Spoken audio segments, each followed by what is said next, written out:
FOs before. Okay, it's on the air.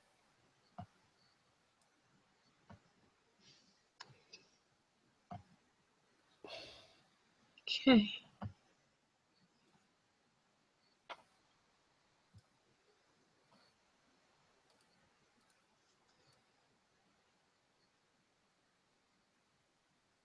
And we are live. Good. Awesome. There we go. Now it works. By the way, there's. Do you know about this thing where you can actually cut and paste your tags in the YouTube video that you're making? No, I did not. Yeah, because you know how it's a pain in the butt. You have to keep on like redoing it and redoing it. Yep. So apparently, if you go into the edit mode on the previous episode and you click, shift click on the, or excuse me, if you click on the first tag up there in the box, hold down shift and click on the last tag and control C, you won't see any selecting or anything. Then you can go into another field and you can dump them in there. Yeah, that would make life so much easier. Then, yeah.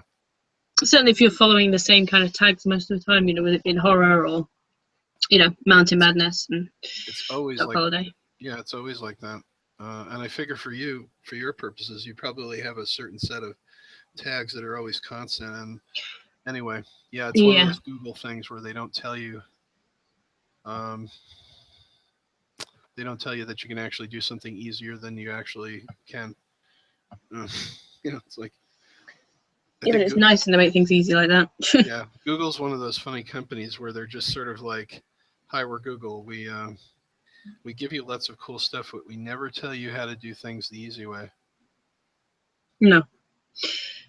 It'd be nice if it did kind of give it the easy way, so you at least, because the whole of doing YouTube has never been that easy. It's kind of very much you have to know what you're doing before you go into it. It's not very easy to just kind of like pick it up and hope for the best. I've certainly found it that way. Yeah, and it's always been users that have to help users, not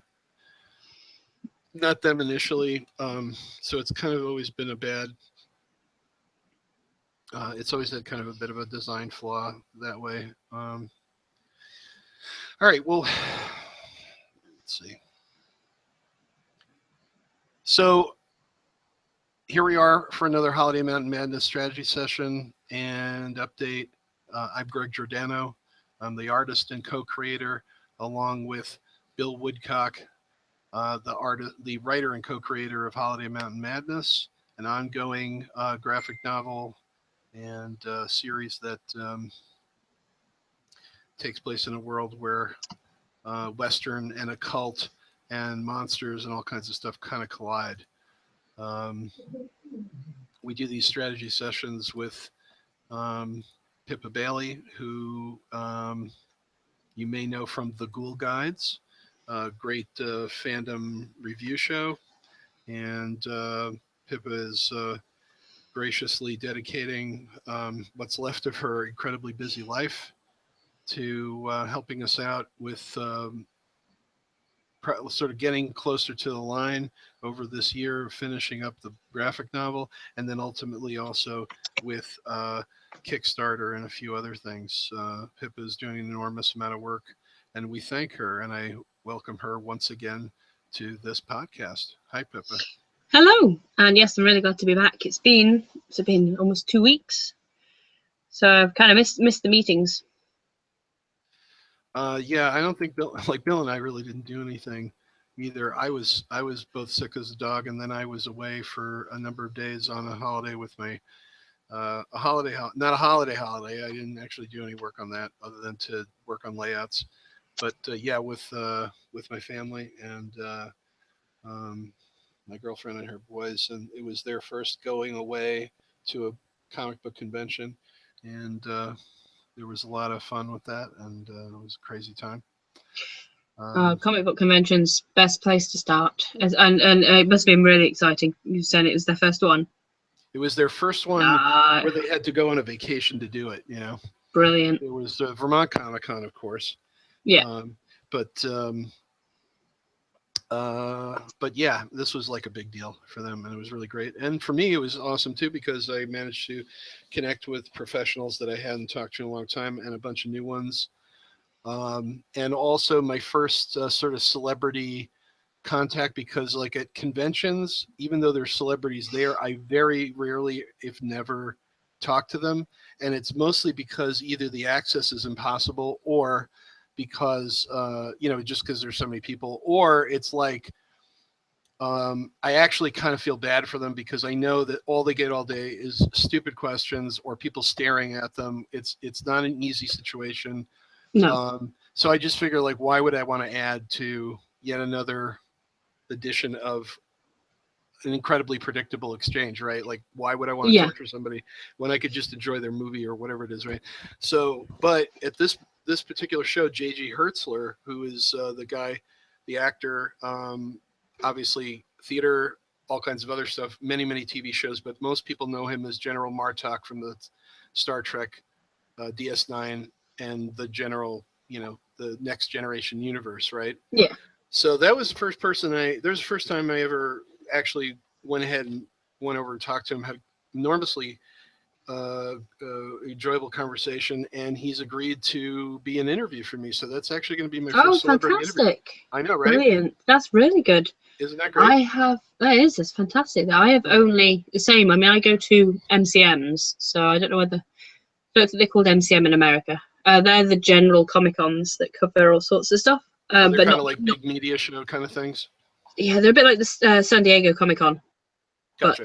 but small. Well, smaller because they're just different cities around the UK. Well, I know I suppose the London one's relatively big, but they only run like normally over a weekend. No, I've only ever had one where I was interested in meeting this celebrity, and that was Danny John Jules, who plays Cat in Red Dwarf. If you ever watched Red Dwarf. Oh, what was the character? The Cat was the character. Oh, the Cat. Oh, Cat. Oh my God, that's great. Yeah. So I've got a photo of me with him, and we had a chat about TV shows and what was coming up, and they've just started up Red Dwarf again, so that's really awesome. But yeah, and I met Warwick Davis, who plays Professor Flitwick in Harry Potter, and and Willow, and Ewok. Yeah, I heard he is really super cool guy. He is so friendly and so nice, and was polite, and just made everybody who came to watch him talk, because this was sort of going back, must be like 5 or 6 years ago now. He came to the local Comic-Con near me, and he was just so nice to everybody. Anybody that wanted to talk to him, he talked to. He was super friendly, which I thought was fantastic. But yeah, I mean, when I went to Star Wars Con, the Star Wars Celebration in July, I didn't go to see any of the celebrities just because, I mean, yeah, it would have been amazing if I had, but it was so busy. I ended up just kind of like sort of traveling around in my costume instead as a Sith Lord with my chest cam, filming for the day instead of going and meeting people. Boob cam, yeah. It was because I was in like corset and stuff. It was just sort of boob cam for the day. Did you have like your iPhone or your tablet? No, I've got a GoPro Hero 4. You got a whole rig. Oh yeah. No, I got a proper chest strap and everything. So no, I was all like it's only just over there actually. I had it all like rigged up and everything, and then had that on with like robes, and because it was my birthday, so I was celebrating my birthday at Star Wars celebration. Okay. So it was really cool. Oh, that's great. I have to ask, like, is it? And I don't know how to do this without being salacious, but I'm going to try.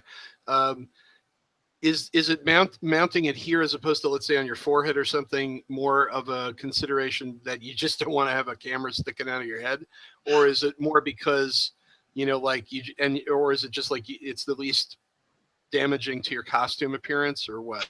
That just happens to be the particular mount that it comes with, or the mount that they had available. So most of them actually have. And what is it like? Right at your I shall grab it. I ask because, like, if it's on your head, like, believe it or not, for any of those who are watching this live, and thank you for watching live, and thank you, by the way, for everybody watching it recorded, all you Holiday Madness fans, all 100. I believe it's 3. No, I'm just kidding. But those of you who are fans of 229, I believe. Yeah, I know. And you know, Pretty we good. appreciate you Oh. being interested in this material as I gear up, and we're gearing up to produce more pages for you. But the reason I ask is because I used to do video stuff, and I did film school and stuff. If you put a camera on the forehead, it really jiggles like mad, right? I mean, it's just because Yep. the heads are jiggly and they move and they There you go. pivot. Whoa. Mhm. There you go. Just drop. Oh, so it's quite low. Yeah. I mean, it's stretchy, so wherever. So I just had it mounted here because it was much easier if you're talking to people. Okay. But the thing is, like, but does that have any disadvantages? I mean, like, because I would think having it up more by the neck bone, by the here would be maybe better, more what do you call it, more stable because it's up against. That was the only problem that I had. Was that it picked up a lot of background sound that we had to edit out because you were having a lot of clothing rustling. Exactly. That was the only issue. Otherwise, comfort-wise, it was fine, and the camera on it's so great that it covered like a really good distance. I mean, obviously, a lot of it was cues, so it's people's backpacks. But when you were on sort of like large rooms, you could see whole people and get whole conversations in and things, and that was a lot of fun. Cool. I was going to use it actually this weekend. Because I was going to be interviewing, but then it was too cold. Right. And when people have those kind of helmets on, you can't really do much interviewing. No, and it's even worse when it's like Darth Revan or something like that, where it gets even more, where they do the modulation stuff and they try to be all. Yes. So that's interesting. And you were doing charity work for what now? I was just up there to help support and get some more of the information out for the Capital Sci-Fi Con. Which is a capital Sci-Fi Con. So it's in Edinburgh, capital of Scotland. Right. So it's a big sci-fi convention. I think this is the second year, and it was also there was celebrating 28 years of Games Workshop, so the Warhammer which is amazing because they're just the most historic. Like they're just such a part of the history of any kind of tabletop gaming at all. Yeah, it was 28 years of that particular store being on the Raw Mile. Raw Mile's the road that runs up to the castle in Edinburgh. So that was, so it was. So the guys were dressed as characters from that, but also we were handing out flyers and getting more people interested in Capital Sci-Fi Con. The difference between that and some of the other conventions. Oh yeah, you picked it up. Awesome. Is that it's for charity. There it is. Yeah, they raised 30. How much did they raise last year? £37,000 for charity for Rachel House. What is that? It's a children's charity. It's this particular part of a children's charity, which means that all the money goes directly to them and doesn't end up stuck in the administration system. I see. Which is great. Yeah, I mean, I'm not involved in it. I'm not sort of part of any of the people that sort of do any of the organisation or anything like that at all. I was just asked if I would help, and I did. It's a lot of fun. It was great to learn more about it, and I mean, I'll be going in February next year, so I'm very excited. I'm going to build a costume yet, suitable costume anyway. So I'm in the process. Right, you got to have a family friendly.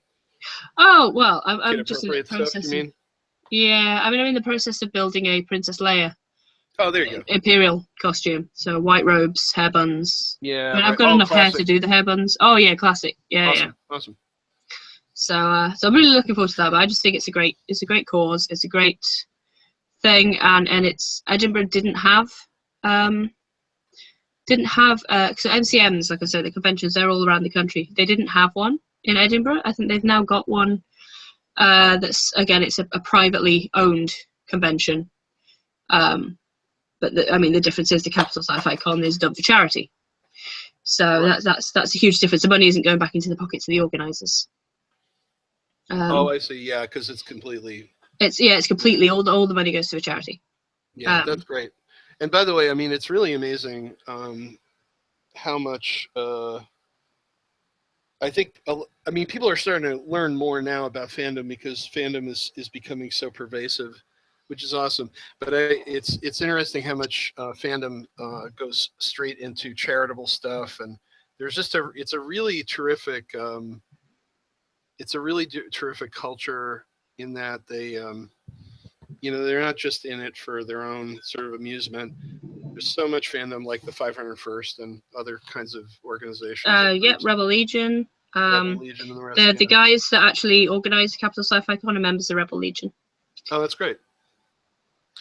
And if I may be bold enough to say so, you also got to hang out with your beau, your guy, your yes, I did. Your man, yes, your new man. Yes. His first name? Scott. Scott the man. Yes, Scott the man. Scott the man. So that was fun. I got to see, you had the pictures of him as a Jedi, which is very romantic and very dashing and so on and so forth. Well, yes, he met me from the train station in a kilt, actually, which was very nice. What a good guy. He is a good guy. He's a very good guy. But anyway, less about me and more about what's been going on with the comic and you. I just made Pippa embarrassed with Scuttlebutt. Not embarrassed, just just going over to the business side of conversation. Exactly. Well, the good thing though is that Google Hangout has such terrible video quality that no one can see you blush. That's the part. That's good, man. Yeah, right. But no, we're always happy to hear about our fellow fans having all those fun things happen in their lives. Yeah, so it's been a while, obviously a couple of weeks, and as usual, different things come up like family commitments or having to deal with real life stuff like generate a little bit of cash or whatever it is that has to happen. But I have been really pretty diligent about getting layouts done on Holliday, which has been great. So I'm about a third of the way there to, because I'm trying to actually thumbnail, even if it's really vague stuff, trying to thumbnail out the whole book, the whole script for this chapter, right? This part 2. Yeah. And I'm not going to even bother to show you guys because they're just going to look like a bunch of scribbly lines that are about like this big, so it's not going to even matter. But if it makes sense to you, that's what counts. Right. I just mean like it would be fun to be able to show, but yeah, it's going to be almost ridiculous, useless kind of thing. Although the process stuff from before, that got was posted. I was thinking about addressing that this episode because I thought it might be kind of fun for people to see it a little bit more, sort of structured. Definitely, because there's only so much I can say about your processing based on what I can see. I mean, it's your process. Oh, definitely. I mean, a lot of people are interested in that. Yeah, because I'd love to have more sort of. I mean, I didn't get to the end of the process because obviously we both ended up ill and had other stuff going on. Yes. But so it was a little funky. Yeah, it would be good to look at more of the processing because if even for me, it's fascinating. Yeah. So let me see if I can find that folder. But anyway, just to take care of business stuff. Yeah, so that's coming along. And my goal, I'm going to say right now so that it's a public statement and then I have to be held to it, is to have at least the first page or possibly 2 pages done for November 14th, which is a pretty arbitrary date in the sand. But it kind of relates to, there was the original convention poster that I did when we came out with the first printed issue more than 2 years ago, I think it is now, of Holliday, had at the bottom of it, new pages by November 14th. And I decided to kind of use that once again and say, yeah, I'm going to use that date. The month is almost shredded, so that's it would be very, very unlikely for me to be able to get a page by the end of the month unless it was a page that was so inconsequential that it wouldn't be worth even promoting. Yeah. So yeah, this is weird because for some reason I can't find the folder on Google Photos. I definitely have not deleted anything ever. No, of course you didn't. Weird. So we got that. Woodcock creators. And... oh, there we go. my brain is just completely. To say flawed would be like really being nice. Okay, I just wanted to set this up so that we can get into that later. But yeah, so so the layouts are done, and Bill Woodcock has done some rewrites before I started laying out stuff, and the material that he has written that has altered since like the last version of this script, excuse me, was more than a year ago, and he went in and kind of looked it over and did some changes to it. I'm actually reading it right now while I'm talking, and it's really cool stuff. The little bits and pieces that he's done to change things, it's good. It's real good. I don't know. Did you read the chapter 2 script? I haven't read through the chapter 2 script yet, which I need to do again with my week of being off and stuff. Today, when the meeting ends, I'm planning on getting all of the links organized. I've got everything saved that you've shared with me, and then getting the script read through. Because then at least I can sit down and ask my questions and find out, I want to see.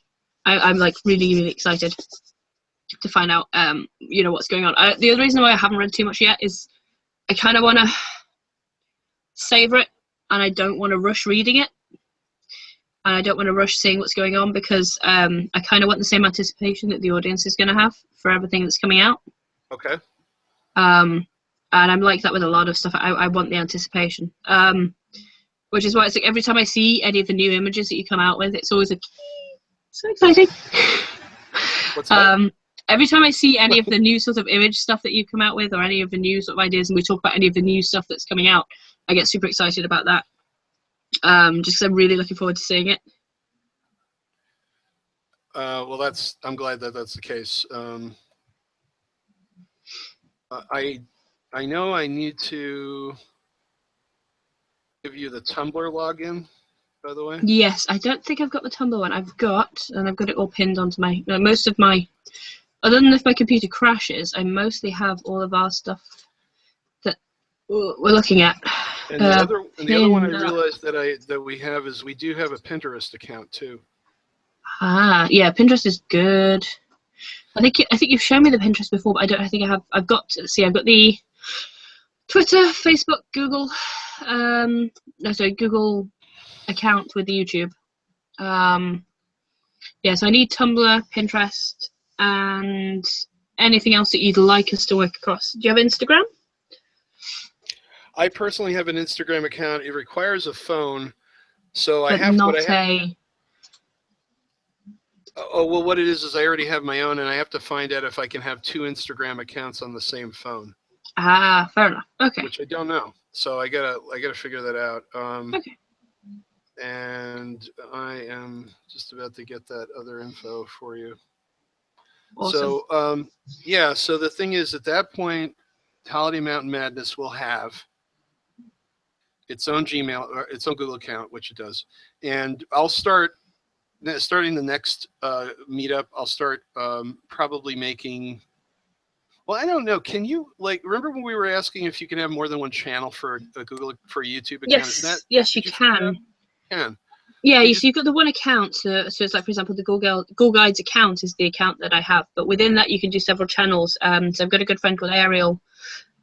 She goes by the tag Huggable Hipster, and she has several different channels under the one YouTube account, I believe, because she likes to cover lots of different stuff. But I'll be doing a Let's Play with her over the Halloween weekend, so I should be able to get some information from her as to specifically how to do it correctly, because she does it successfully, and I don't want to sort of try and set us up with something that's not going to be successful. Yeah. Okay. Here we go. I'm just about to get this together here for you, Bill.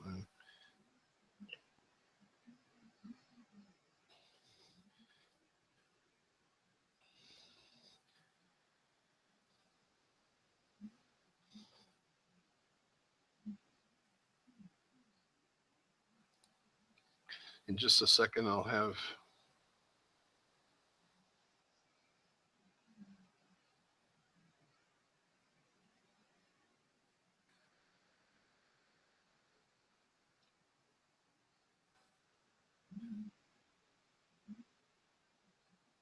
There we go.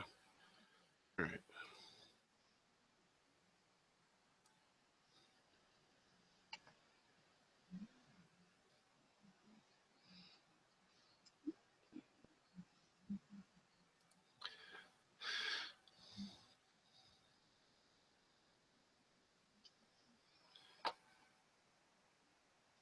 Now, is that just going to be, are you going to email that through, or is that going to be in like, yeah, I'm just going to send it to you right now. Why can't I? It's weird. Oh, wow. Now it says the address is -blog.tumblr.com. They changed the way that they set out the address. Oh, did they actually do a Possibly. See, we have a Tumblr with Ghoul Guides, but I'm not. Huh. I've never been somebody that had used Tumblr before Ghoul Guides. So to me, it's still kind of a newish platform. Leaf, she's the one that tends to do Tumblr and Instagram side of things because she's much more. She is the artistic one of the two of us. I'm the business and publicity and marketing side of things. She's more the artistic and photography, and yeah, she's generally the artier one. I mean, you've got stuck with the business side of the Ghoul Guides here with me. I just sent you in chat the okay. login and pass, and I'm going to do that right now with Pinterest as well. Okay, so let me just load up my.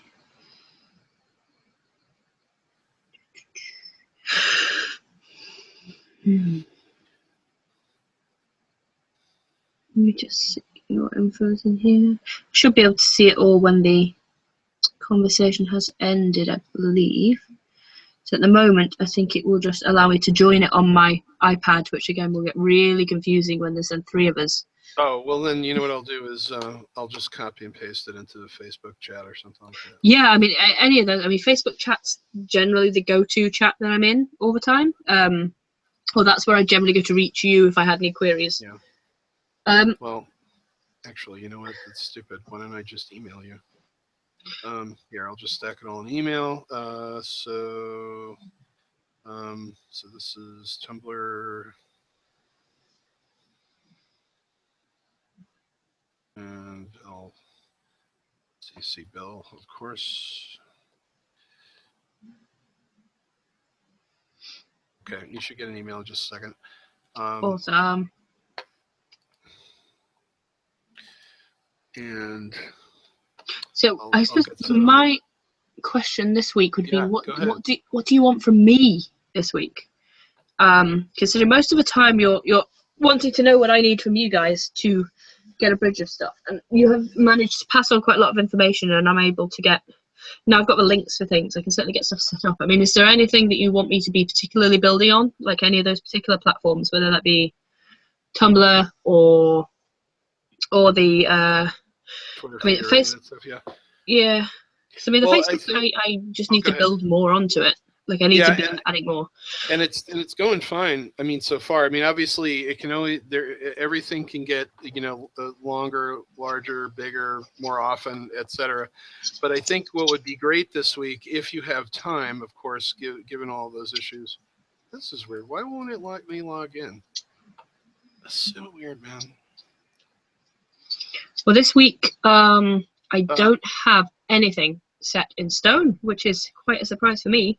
I have had, again, over the weekend, I had the joy of telling everybody that I was going to be too busy and please not to send me stuff. So, of course, everybody sent me stuff. Sure. As happens normally when you tell people you're busy. Why wouldn't they, right? Yeah. So I have things to read, and I have things that I will be reviewing at some point in the future, but I have not got anything that has to be done this week. Though I do really have to get on and get my story written for this anthology that's out in December, which I'm looking forward to getting done. This is the story that's Oh yeah, got the Tumblr details. Cool. Yeah. That's come through. Yeah, I've got that through. Now I'm just trying to sort out Pinterest. Wondering if those are done under my email address. Oh, I guess so. No, I guess not. Hold on. It's under the Tumblr's under Abraxas. Yeah, the Tumblr I did the right way. I guess I must. Okay. It looks like I did the right way for the Pinterest account. See, back then, I think a lot of things were in my account. You know, just it was just more expedient, and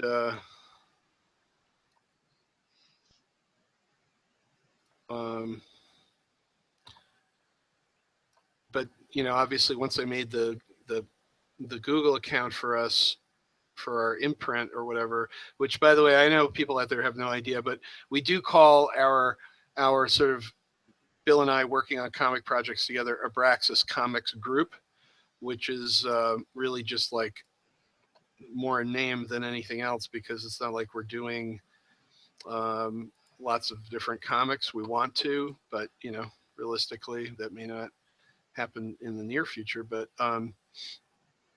we wanted to have some kind of a label, some kind of a name. So that's, you know, that's what we are. You know, back when I was first doing the book, I just did a lot of things under my own Flameape address, and I still have to kind of figure out what stuff I have not yet migrated over. But I think everything is over. It may be that everything, or most likely that everything is over there. So I suppose that's one of the things that people that are starting out on their own projects need to be more aware of now. I suppose because you've been in the business for quite a while, and you've worked off different platforms as they've been created, and you've worked through different things as they've been created, your details will have changed. So people that are creating things now need to know, you know, they need to keep it organized. That's one of the big things. It's just really critically important. And it's not something that's like, you know, you're a failure because you didn't think of this ahead of time. No, of course not. I mean, who would think of these things? Because we're all grassroots, independent creator. Yeah, marketers and creators, right? But it is the case that, you know, as soon as you can, if you have not done so already, you know, it's a really, really good idea to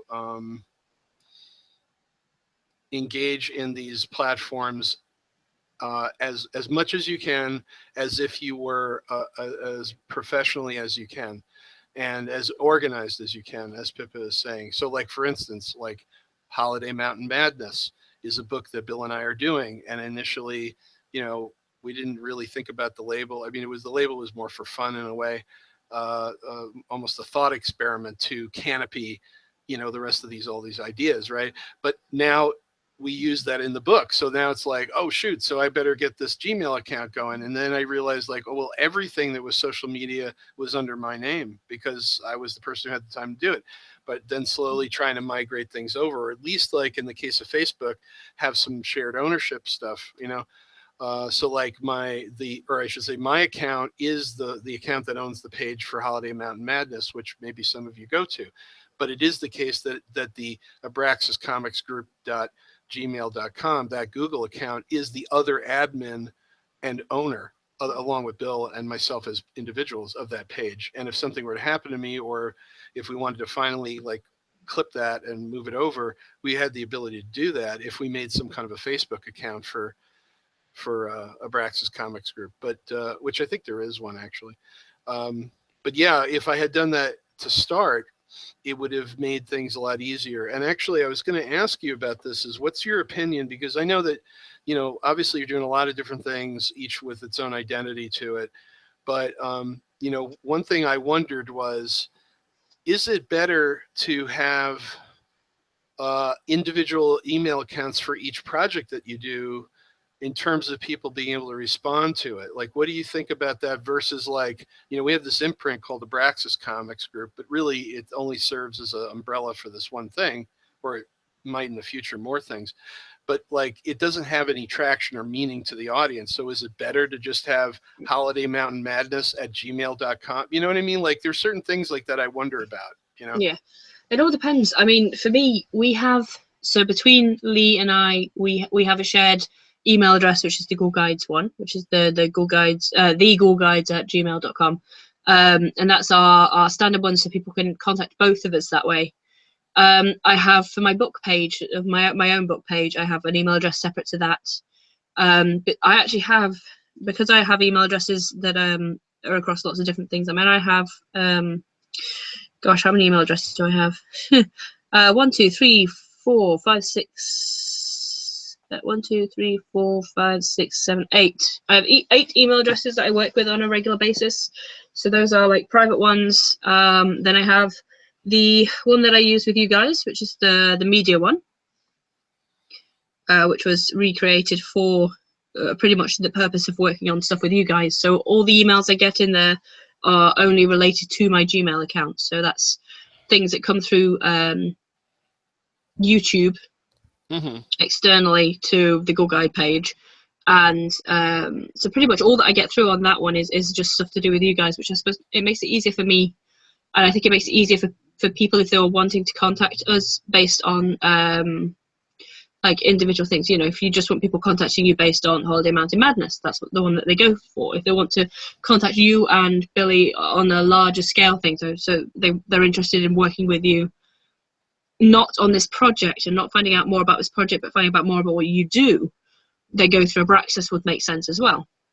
And more often than not, if you have these very designated email addresses, it makes it easier, and you don't get people going, "Hi, I'm writing to this email address in the hope that I will reach so-and-so or so-and-so. I don't know if this is active," or whatever. You know, if you can make it very designated. Because, I mean, I've had emails in the last couple of weeks because I don't, you know, have an email that's available to a lot of people that's like a Ghoul Guide specific one for me. It comes across the two of us.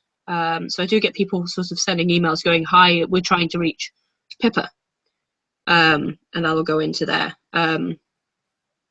But yeah, I mean, I would definitely say if you've got different projects, have a different email address for each one. Just make sure you have the access to them at all times. I'm lucky enough that because I use an iPad for the majority of the work that I do, it allows me to have all of my email addresses like bang, bang, bang, bang, bang, all of them open. I can see everything going on all the time, and I can switch between all of them constantly, which for me, you know, makes a lot of sense. I was thinking that the time, you know, I'm back and forth about it just because it certainly looks a lot cooler if it's an email that's related to the project. But the thing where, you know, like where that becomes most advantageous as a concept to me is if you have the money, or if you, first of all, if you've set up email server within your hosting service, right? Number one. But I like Gmail and I like Google, and I need that robustness to function properly. Like you know, free email through your web provider, your hosting provider, I mean, is always crap. I mean, it's crap. I understand everybody out there loves open source and everything else, but you know, I'm a vapid regular user person, and vapid regular user peoples need the visuals things as is. You know, yes. like yes, yeah, you need to know what's going on all the time. And I need a GUI that's really just like for regular people that are not in their heads 100% of the time, or more in their eyeballs. So like I like Google, right? And that's where I want to be. So the thing is, if we're going to do that through our hosting so that we can have integrated email, that's like $5 per person per month. And I'm not scared of that. Like, but right now we don't have the money for that. No. Right. So, but I do at some point conceive of a time where just the $5 a month, I'll even pony up myself and get this account that's in Google, our Abraxas Comics account, migrate it, because you can do that, and migrate it into the hosted Google, account, and do it that way, because you get all the same apps, or mostly the same apps. Okay, so I'm sending you the Pinterest account, by the way. Awesome. Coming through the same way as Tumblr? Yeah, what's that? Are you sending it through the same way as Tumblr? Through yeah, emails? Through your email address, yeah. Because it's good that we have an email address that I know everything goes to from you. I know. I'm really glad that it's a Gmail address too, because I have to say I'm a giant proselytizer for. You know, I only created that email address specifically because you wanted me to use Gmail. That's really cool. That's awesome. Because I have always been a MSN. I was an MSN. I was as Hotmail, hotmail.co.uk. You know, being in the UK. So now I switched to hotmail.com, and yeah. So when people occasionally see that I'm on hotmail.co.uk and a lot of my private stuff, a lot of people do sort of go, why are you not on Gmail? Why are you not using something much more simple? It's like, well, yeah, some of these email addresses have been around for sort of 7 or 8 years now, and I just get so much going into them. I'm not prepared to cast them aside yet. I mean, I used to create a new email address every 2 years, just because of the amount of crap you get. Interesting. So you actually were more aggressive in terms of your private email wise. Yeah, I was getting sick of getting huge amounts of like crap coming into things constantly. It was just sort of like getting all of the trash mail, and it's like, well, there's only so much you can do with the amount of trash mail that's coming in and stuff like that. So it's like, okay, sometimes you just got to cut your loss. And I mean, I still have those email addresses. I just tend not to use them as much, and then over time, hopefully, I transfer things on enough. But no, it's like one of my accounts is like it's you know, it's a 2011 account, and I do get a lot of like crap on those ones. But yeah, I mean, I would. Oh gosh, I got more messages. Sorry, so happens. I go to look at my email to see what's going on, and I've got more and more. I have, yeah. When I came back from the weekend, I had 200 emails to get through of stuff. Some of it, you know, useful stuff that I'm interested in. Some of it really, really not. That's actually kind of an interesting subject to me too, because as this gets more and more aggressive, even though you're handling so much of it, you know, Bill and I are still, you know, obviously it involves us as well on a weekly basis. Just because somebody else is doing this stuff doesn't mean that, gotta update you. There is no material in the Holiday Mountain Madness folder in the Holiday Mountain Madness Pinterest. There is a board called Weird Western, which is really good.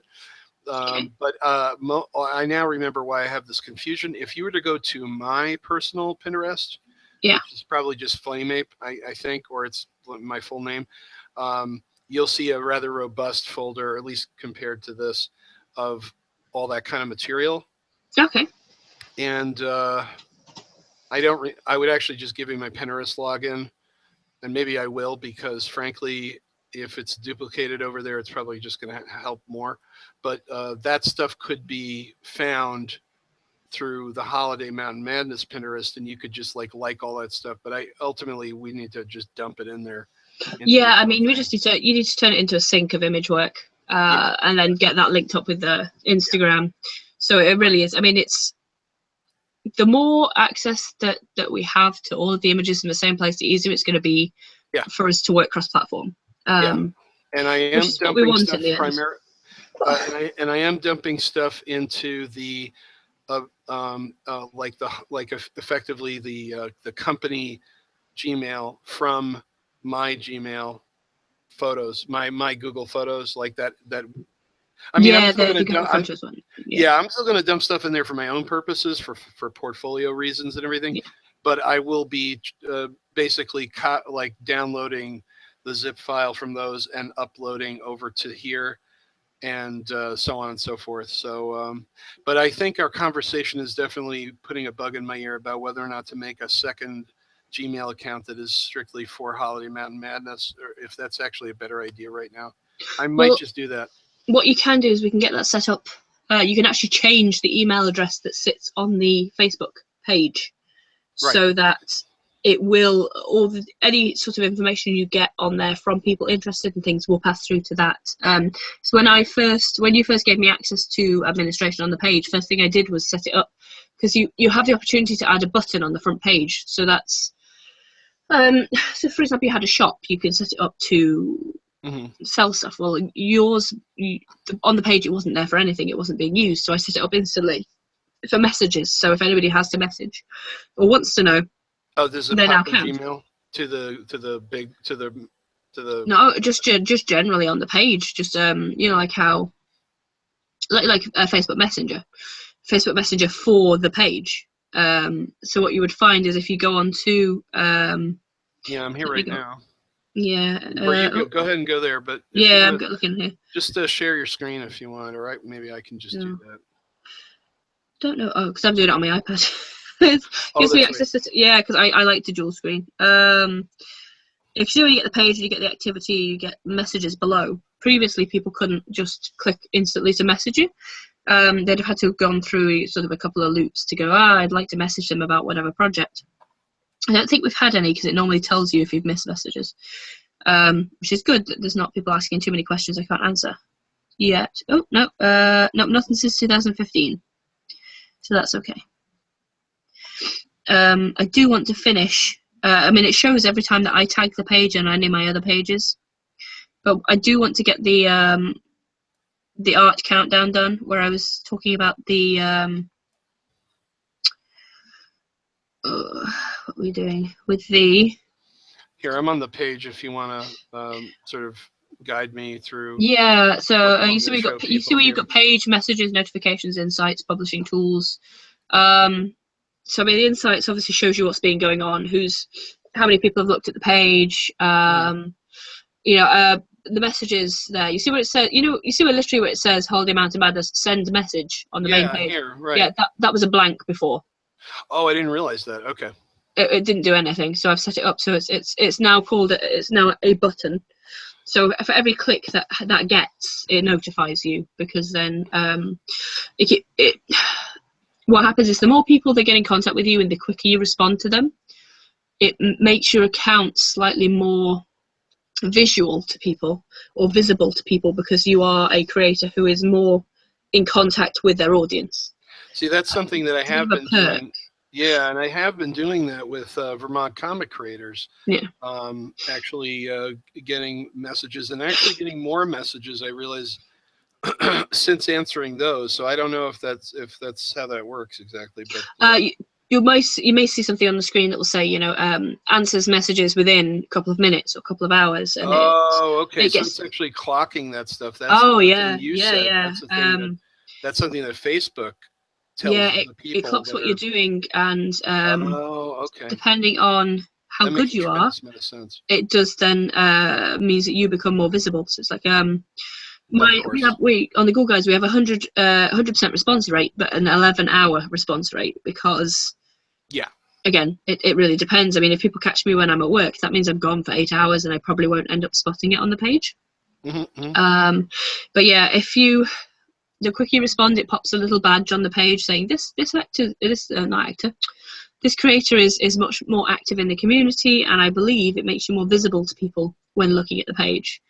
And again, if people know they can get in contact with you, that's always quite nice as well. I generally get Facebook messages, private ones. I mean, after I tried very hard to separate my private Facebook and the Ghoul Guide Facebook page that's shared, account that's shared, I tried to try and keep everything separate. That didn't really work for very long. I think it worked for about 3 weeks before I just gave up trying to send people to a different account. Everyone was just messaging me on my private page. Is that just because there's just too much? There's just too many people. I was getting 30. I'm getting like 30 friend requests a day. Right. And to send all of them to somewhere else. I mean, some of them are, like I was saying before, are collectors, as they call them, where they're not actually in the business. They're not actually interested in the business. They like to be able to say, "Oh, I know and so who does this," or "I've got so and so added to my friend request." To my friends. Right? Don't you find that a lot of people just use friend? They use friend as a replacement for, or in exchange for, like. They don't. Yes. A lot of people don't have the ability to differentiate between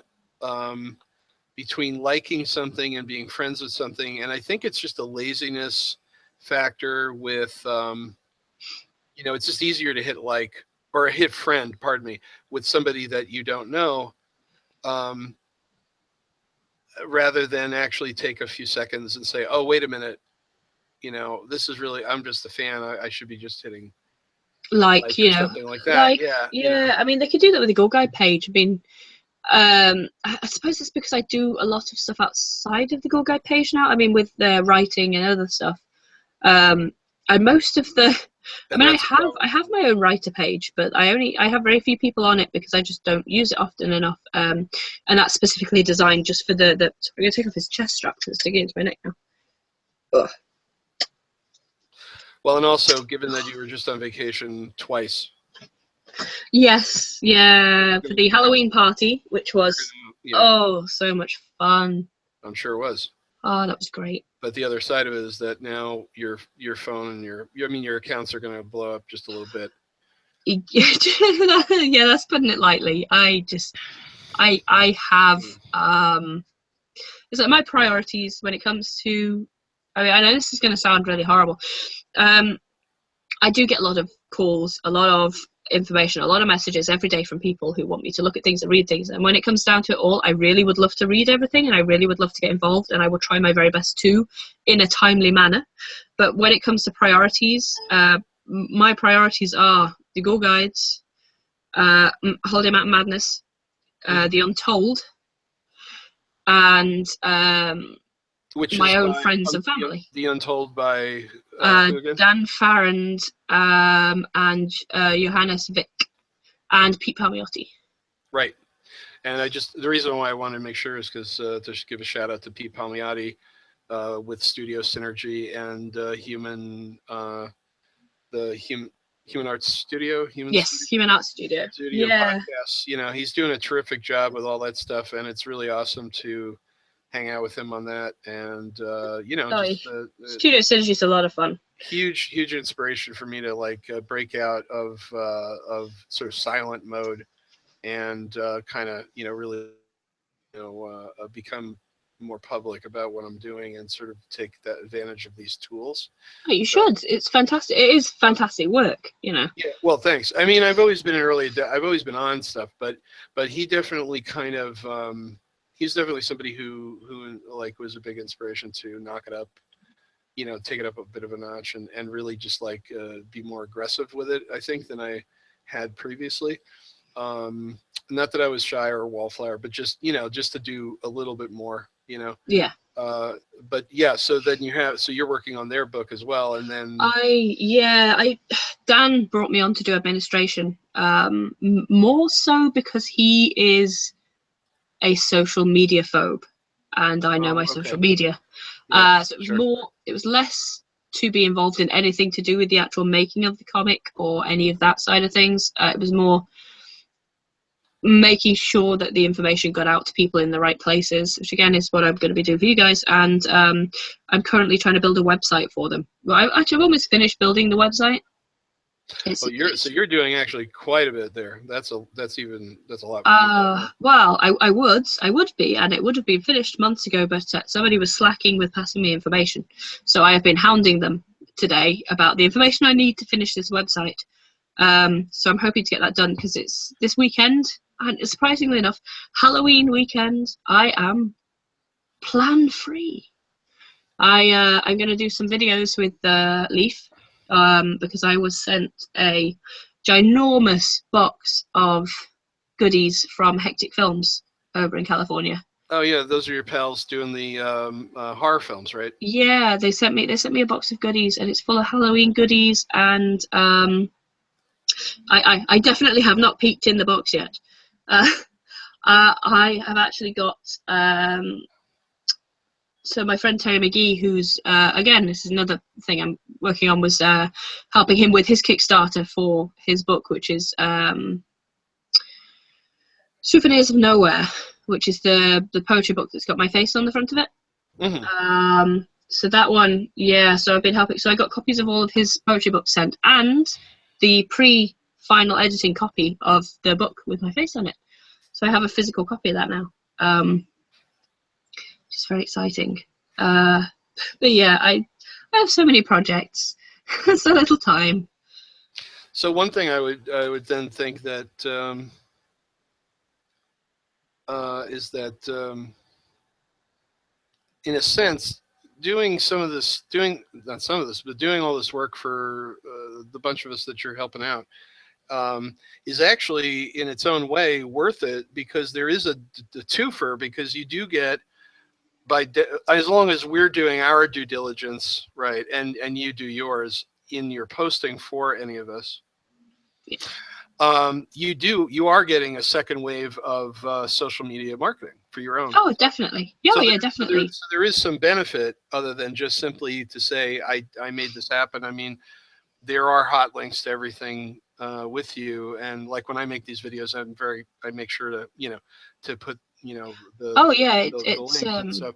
So it's good, like, actually, for yourself. It gives you extra. It sort of widens the spread of your shotgun. It does. Right? I consider it good karma. I mean, the things I do without any expectation. I do it because I love what I do. Like I said, when we first discussed me coming on board to help you, I was happy to do it because I wanted to help, and I wanted to be involved in what I think is a fantastic project and a brilliant idea, and it's something I care about. So whether or not I was offered any help and support, which you have done, with offering to help or to help with the artwork for my book when it is done, whether or not that was ever offered in the first place, I still would have wanted to come on board to help out because I care about the project. But I mean, things do come back around. It's like I was mentioned in an interview in Fear magazine this week, which was very exciting to see my name in Fear magazine being talked about by somebody else. It's not my interview or anything. Somebody else was discussing what I do, which is quite an honour for me. And in the last I'm not familiar with Fear magazine. Is that a UK mag or? No. It's US. If you look it up, you should be able to. I think if Bill's liked it. It's horror, fantasy, and science fiction magazine. And I'll show you. So this is October's. So wait a minute. For some reason it did that weird thing where it's not allowing for both. Say something. Hello, can you hear me? But for some reason it's not auto going over to you. So it's not bringing me up because you clicked off the image thing. Yeah, mine's permanently set on looking at you at the moment. That's weird. You're no longer presenting, so it should possibly flip back. I'm having to do it by hold on, I'm going to try something. Oh, actually, it might be a British magazine. Looks to be written in British money. It's fascinating. Might be I've not been able to find it before.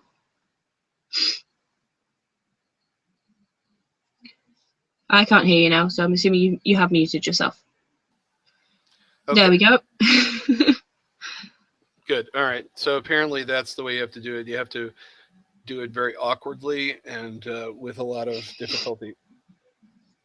No. But go ahead. Is that the magazine? Yeah. Yeah. It's a Fear magazine. Oh, okay.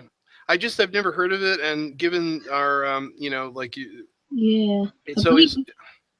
It's British, possibly, because I'm having a look at it and I can see the money, the cost of the magazine on here. It's in pounds. So, but they had an interview with Alex S. Johnson, and he talked about because I have read and reviewed a lot of his works, a lot of the anthologies he's been involved in, and again, because I quite like the bizarro world of horror where. Really, you shouldn't ask any questions. You should just take things at face value, and I love that about this style of art and creativity. I like that really, no matter what question you ask, you're going to get a really unusual answer. But no, it was quite an honour to be mentioned in somebody else's interview. And also, there's a magazine article I wrote for a company called Frisson Comics. They bring out a magazine quarterly, and asked me if I would write something for their magazine. And so I actually did a review of somebody else's work. So I did a Ghoul Guide review, but a written one. And I've just received a copy of that today. so I can download that myself, or I'll be able to physically buy a copy from them when I meet up with the creators again, the comic book for Frisson's owners. So that's like super exciting for me, having seen that again, something I've written has gone into some other kind of weird world and is out there with some other creators and stuff. But yeah, it's good karma. I think I've just been quite lucky that things seem to have come together at the right time. And it's like, really, all of this kind of comes down to only a couple of people that just contacted me right at the beginning of when we created Ghoul Guides and were interested in what we were doing, when we only had like sort of 10, 15 followers, and everything's kind of just exploded from there. And I love it. I'm really passionate about it, and I just wish there were more hours in the day so I could give more back to the community and I could do more on the different projects. Well, that's why I think, and not even if pie in the sky, not unreasonable, I think it would be to hope that somehow you could get a Patreon going that would allow you to offset some of your finances. Yeah, I mean, that's what I would like to do. I mean, at the moment, I work enough anyway, so I make money. I work 40 hours a week. No, of course. I just meant so that literally, like, if there was some way to Patreon yourself out of having to work 40. And that would be lovely. You see what I'm saying now? Oh yeah, definitely. Yeah. Like if you could be half-time at your real job, so that you can, not have to worry about the things that come of that, but at least make sufficient income outside, so that and then you could offset time, right? If you could replace. Oh, definitely. I would love to. One set of time on another set of time. That would be. It would be. That would be ideal, and I'm hoping. Really advantageous, Yeah, I'm hoping that eventually with my writing I'll make enough income from that to be able to tailor back the working full time and carry on doing the Ghoul Guide stuff. I mean, if I was paid in the kind of stuff I get sent, then yes, I would probably be doing really well. I get sent, quite a lot of things to look at and do and stuff, and that's wonderful. And I feel incredibly honoured that people want me to look at their stuff and not to have to purchase it like everybody else. Because the things that I get to see on a daily basis, I feel incredibly lucky to be able to see. And again, it's like working with you guys. I feel incredibly lucky to get to see the other side of the creating, the other side of the business. Because it's not a business with a lot of money in it, and no. It's just I feel very, very lucky that I have these opportunities, and I'm just gonna try and make the most of them when I can, and get my ass in gear on stuff with Holiday Mountain Madness. You will. It's fine. One of the things I wanted to do with this particular podcast is to just simply say, like, even if there's not a lot going on, to report about it. And one of the reasons is for those people who are gearing back up to being into the book again, or anybody new that you've managed to pull in. It's fine to be able to make a podcast every time that just is like, okay, now here's this thing, and here's this piece of art, here's this artwork, and everything's just great. It's like, well, that's not really reality. Reality is that some weeks go by and you lose track or you lose focus. Some period of time goes by and the person who's volunteering to help market your book can't do it. You get sick, this and that. I'm not saying that it's like you can't only just have that content, of course, and it doesn't replace the other cool content. But I think if you're not honest about what's going on, what's the point? Because then what you're having is this kind of like manufactured, kind of like broadcast media, phony baloney stuff. That's just, there's no point in wasting the time of everybody. Yeah, it feels very animatronic. Yeah, it's just it's false narrative. It's not the real narrative of what's going on. No. Oh, by the way, how are we on time? I can do another 10 minutes. Because I think I mentioned to you about doing daily vlogs. They only need to be like 3 minutes long, just something little. personally, I would love to be able to do that for you, but as I don't see, I'm not you. I don't know how you're feeling on a day-to-day basis or where your creative mind is sitting. But I know for a fact that that works so well with bringing in audiences. What I would be interested in, what I know I could handle doing. By the way, since we've been talking, I've been actually building a crap load of more images to throw up on the Google Photos. Oh, brilliant! Folder. So in just about a second, you'll be able to see some more stuff, and other people will awesome. be able to also. So let me.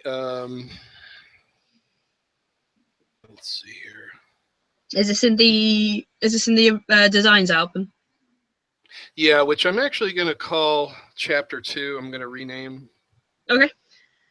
Yeah, because that was running from until the 11th of October, so 20th September 2007 to 11th of October 2016. Yeah. So I'm assuming that will just update it a little bit. Right, and the page design, of course, is not for Chapter 2, but I'm just going to move that. I'm going to move that to the old Holiday Mountain Madness folder. But okay, let's see, add photos, select from computer, and yeah, because the last 3 panels of the is it page 21 to 23? The scene that we were looking at, where the bar scene with the glass. I still need to get those last 3 panels up on the page so people can see the sort of finale to the creative process on that one. Right. So that's going to be hopefully over tomorrow. I'll get those 3 up and about. And I think I'll probably do them all on the same day so we can start fresh with new work this week.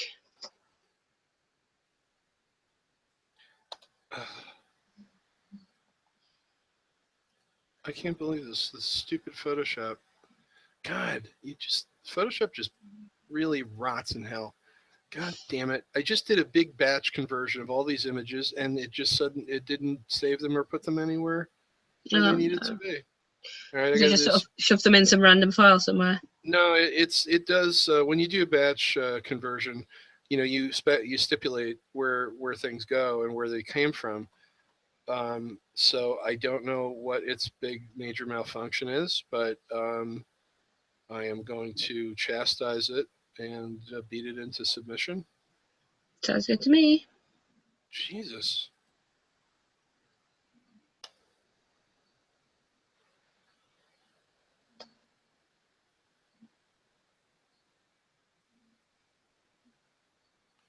And now I'm going to monitor it to make sure it's doing it. I just had this crazy thing happen this morning where suddenly all these file folders on my computer that are just normally I've saved into my pictures folder, stuff like that. They're all suddenly they're all read only. Suddenly that is weird. Yeah, read-write privileges on my whole fucking computer. And now I have to go in there and suture everything together. Yeah, I was gonna say, it's securely locked it all, so you can't go in and edit anything. Well, it's just now I'm gonna have to go in and do it by hand to change everything. See, it's still doing this. It's just going into outer space. Or wait. Oh, I think I know what's going on here.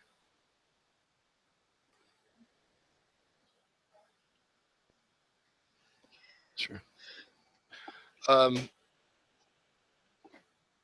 No, I know what's going on. In Photoshop, when you do a batch conversion, you have to make an action before that. I don't know if I'm speaking gibberish right now or not. To me, yes. Basically, you have to tell it where to shove the images in order to have it, in order for it to, it has to have a destination. It has to have pull the images out of folder. It has to have a destination folder. But previous to that, you actually have to make the action that it repeats over and over again for the batch. The batch action, right? It takes the previous action you made, which in this case is save a JPEG at this size and this quality, and then apply that action to a batch of stuff. Right. Unfortunately, my action had a save folder within it. So every time I did this, the reason why I couldn't find them is because of it's user error. Of course it's user error. It's always user error. It's bloody user error. That's what it is. Because that's what we do. We're a stupid. And that's what it was. Because I'm like, where are these files? It's like, where you told me to put them, you ass. The joys of humans versus computers. Yeah, pretty much. So, all right. So hopefully it's going to be done in a second.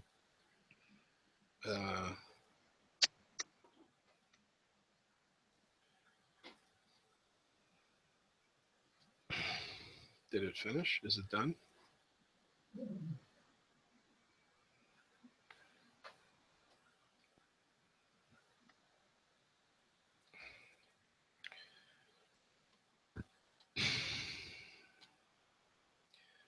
Okay, now it's going up.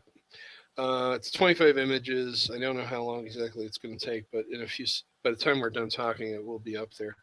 Brilliant. So before I go, I just wanted to show people this one bit, the thing we were talking about, which was the process, right? Yes. We were looking at the process of creating that one page, and how you went from the physical script to the final product, which I think is fascinating because people don't see that.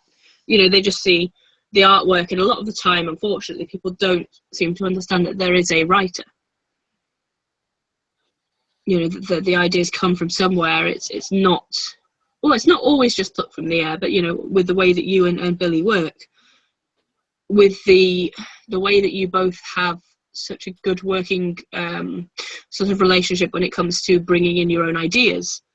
I know in some respects you're able to go, I want to bring in this idea and just, this is what I want. It doesn't have to be written. You can follow through on what is there and expand on your own. Yeah, on Holiday Mountain Madness, Bill and I co-created the book from ground up, and of course, but there was a tremendous amount of integration between the two of us, and that integration and our ability to work with each other and really having a shared brain about this story, which a lot of creators that I know, even independent creators, work mostly still like the old kind of comics method, which is like one person writes, another person draws, and sometimes there's some exchange, but a lot of people really are relying, are very, sort of closed off from each other, and then there's a color person, there's a letterer sometimes too. Yeah. I do my own currently the lettering myself, although at some point I want to figure out how we could pay someone to letter it, even if it's just by my instructions, but still be able to just offline that stuff. But at any rate, but I had, Bill and I conversations all the time, 4-hour conversations, and a lot of going back and forth, and me finding stuff and saying, hey, Bill, did you ever see this? And this is really wild, and all this kind of stuff. As a result of that kind of work, if you look at the page here, so this is page 20. Loaded it up yet, because I can just see your logo at the moment. Can you? Is it coming up or no? No, I just see the Flameape logo. Oh, really? Mhm. Because apparently I'm screen. Here, let me stop and I'll start again. Okay. That's weird that you're not seeing it though. It doesn't make any sense. Oh, yeah. At the last second, it suddenly decided it wanted to show something. Oh, yeah. Now it does. Yeah. Yeah, I can see the script. Yeah, so there's a typical page. So, and I kind of doctored up a little bit so that people could, make some, not the script, but I mean, like I put a header on it so it makes some sense. Yeah. So yeah, Holiday Mountain Madness, page 23, and as you can see, scene of Holiday at a faro table. He faces the reader holding a fan of cards in his right hand, shot glass in the other. This is some of the narration. The next scene is the same as the first two, but now the shot glass is down, and that. Oh, actually, let me not jump ahead. Next scene is the same scene, but Holiday's smile is forced. His eyes are hard, and he stares back at his shot glass. The reader can now see 4 rough-dressed posse members slinking through the clientele towards Holiday. 2 of them are closer. Now we've got some more right here. This is more narration, and then the scene from Holiday's eyes, he sees the reflection of the posse in his shot glass, mini frame of the shot glass. The posse members' reflections blaze, indicating Holiday's concentration on them. And then a little more dialogue, and then the next scene is the same, but the shot glass is down, and that hand has just started sliding Holliday's Bowie knife from under his coat with his left hand, which I had to change. But the 4-member posse members are pulling their irons, and people around them are starting to shake in fear. Okay, so we have that. So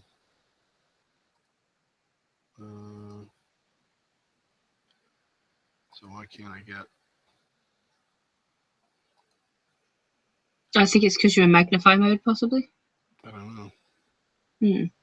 Oh, there we go. Okay, so now this is what happens. I print this out. I have a lot of problem with digital in terms of like thinking, reading, etc. So I have to print my script out, and I do. I completely print it out. And if I can, before I even print it out, I break up the scenes according to what I think, will be a page or not a page. But back then I was basically, printing out the whole thing and kind of winging it. So, and I still do this. So I'll print it out, but then I'll hack it up with marker and say, like, this is a page, as you see, this is a panel. This is a panel. Sometimes I'll sketch some panel notions here, right? You can see them.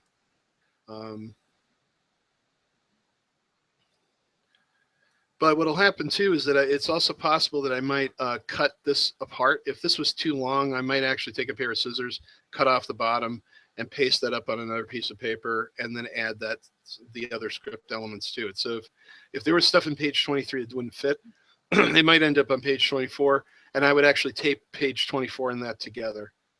So there's a lot of actually very crude, hand-done, like crafting that happens in the script because I can't handle trying to do all this stuff digitally. It just won't work for me. I can't keep it all in my head. No, it makes sense to sort of stick with your own method, and if it works for you, then go for it. And at the bottom here, I was lucky enough to have had enough ideas at the top where I could actually sketch a thumbnail. And this is a thumbnail right here, right? If you can see it.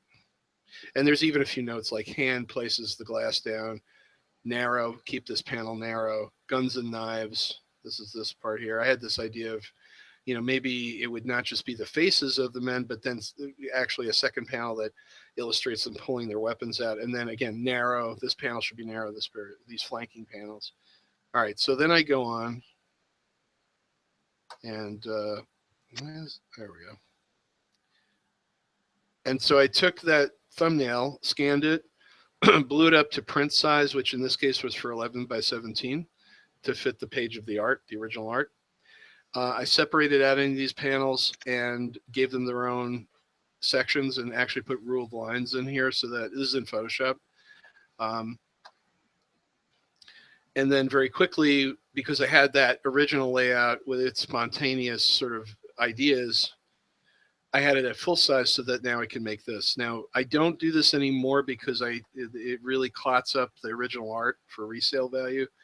But as you can see here, I'm not using a pencil. I'm not using like a blue pencil. I'm actually using a very, very, very, very razor thin non-photo blue marker, which I find at the time for some reason I couldn't really sketch properly in pencil. I don't know. It's some kind of mental case thing. But I can do these in really tight pencils, basically in marker, right? So I figured, all right, why? I'm not going to worry about it. I'm not going to try to retrain myself. So I just did it, and worry about the sort of the aesthetics of the artwork later. So as you can see, that it's pretty tight. I don't need to do completely tight drawing because I'm going to ink it myself, and all the artwork in the end is fairly done at the inking stage. But you can see what it looks like here. So then moving forward, now we have this. I really like that image. I mean, I know it's what you say. Oh, it's rough around the edges. But I just love I like the two colors together, and I like the way when you brought it in and it just kind of the jump between the one that you've used just with the ink on the previous one. And how much clearer. The pencils. Yeah. Yeah, they're cool in their own right, which is why I scan everything at every stage. I want an archive of everything. Oh, so yeah, definitely. It's a good idea. So this was done with a very, very, very fine instrument, so that it really just a razor line, because at the time I wasn't as confident with my inking, so I wanted to have the basically like with a fluid ink in a nib, there's always a risk of it disgorging a lot of ink at once and dropping ink. So what as a safety precaution, I did this razor point, an actual archival pen, disposable pen. And so I did the line work in there because I just was so worried about having to redo it. So I did that because I knew that if I just inked the pencil line, there would be, all I had to do was add extra, to it. So as you can see, it's all like a razor fine kind of, wait, that went a little too fast. There's the shot glass and zooming into the shot glass. And of course, like you might be able to see a faint image there, but I'll show you how I did the actual reflection. And here's putting it down. There's a little notation that says erase because I wanted to make sure that the line is inside the shot glass. There's a little level of whiskey in there. And I realized like he drinks the shot glass. So I just realized I had to take it out. So I just made a notation there to take that water level or that fluid level in the glass out. And then you see the close-up of the men. But because there was no room to draw that size heads and then have what's following, which is that they're behind him, right? So Holliday would be lower. Yeah. But actually at that level, but it's just that there wouldn't be any way to draw in the guns and the hands. They'd have to be almost like holding their hands up by their chins, right? It wouldn't work. So I thought I would do this like funky thing, which is that the entire bottom half is really like one panel of an instantaneous or a very close together action. There's just milliseconds, but it's split up in almost like if you saw the movie Woodstock, or if you remember, there was a convention that was used in the 70s that got kind of dropped, which was this like split image on the screen. So simultaneous things were going on in different frames on the screen while you were watching the film. And like they use it to probably its greatest effect in the Woodstock documentary, because you'd see, quartered screen, and you'd see Jimi Hendrix from different angles, and then the crowd dancing all in the one field of vision, right? Yeah. So I was like, okay, this would be cool, like, because these are things happening almost the same time. So break it up into almost a panel of moments, right? And so there's the guns, there's everything, there's the knife coming out. I think I like the way that it adds an extra layer to it. You're not just looking at it at one visual plane. Yeah, I think it works pretty well. Yeah. And there we go. Now we're into our next. Now this is the final inking, where it's like to get it to the real inking is what I would call it. And now there's no more vestiges of that wireframe line. I've now gone in with a crow quill nib and also a hawk quill nib and a couple of Japanese nibs, and every single line has been augmented and gotten to that inky place. There's also some brush work in there, but not too much. But now we're in a place that's organic and inky. I do not like inks done with roller balls or fiber tip pens, like Pip pens or Nijis or whatever. They're very I suppose they're smooth. They're literally, they're inorganic. Yeah. In a way that an actual old-fashioned rapidograph drafting pen is still not really that inorganic. It's still at least ink. For superheroes, it's fine, and for sci-fi, it's fine. But you absolutely cannot, in my opinion, I think it's anachronistic to use a material tool that has such a huge impact on the look and feel of a thing you're doing. If you're doing a period piece, I'm not saying that like if you want to do a Golden Age comic, or you want to do something that looks like a Golden Age comic, you can only use a brush, because they didn't only use brushes, but you better probably count on probably having to use a brush if you want the look to be the look. Now, there were no comics in the 1800s. There were engravings and penny dreadfuls and things like that. But I think if I don't use at least a material that was existent at the time and used in illustration, I'm causing a huge anachronism to happen in the artwork. Yeah. And it's of no service to the story, which is ultimately what has to happen. Bill's written this great story, and we've both collaborated on this great story. I mean, he's written this great script and story, and then there's my additions to it. Why would we bother going through all of that for a period piece if I'm just going to draw it with a slick marker and use the same approach as any, modern or postmodern, superhero or action adventure story? It doesn't make any sense at all. So that's what happens here. You can see a tremendous amount of refining of the line. Now we have an inky line. And then here in the shot glass, what I did was, because it's supposed to be then reflected, right, in the shot glass. So I cut out from the previous panel there, standing there. Yeah. In Photoshop, duplicated that cutout, stuck it here in the glass, reversed it because, of course, those characters that are on the left, our camera left, are right. Yeah.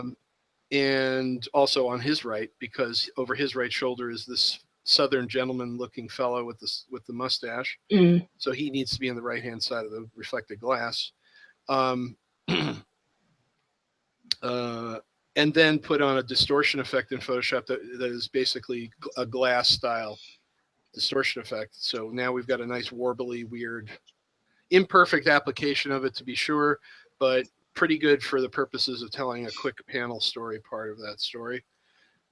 Again, more inking that adds depth and sort of mass and space to the characters and the hands. And now our close up here, right? Yeah. And not a tremendous of over inking. I'm not, I really do over ink. I tend to be really bad with that. Tried really hard to keep it sparse and pull it back. Because you don't need to do a crap load. So then we get to color.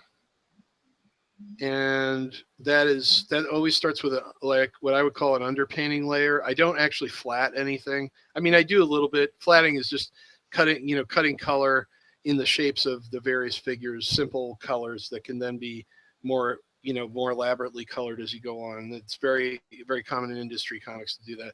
But in the end, I do like this kind of weird digital collage painting thing, so I don't need them too much. But I do like to have something underneath that establishes the mood of that scene, which is a page is a scene for me. So this is a page that goes from cool to red hot real fast, right? He thinks he's just gambling. He's having fun. That's the cool.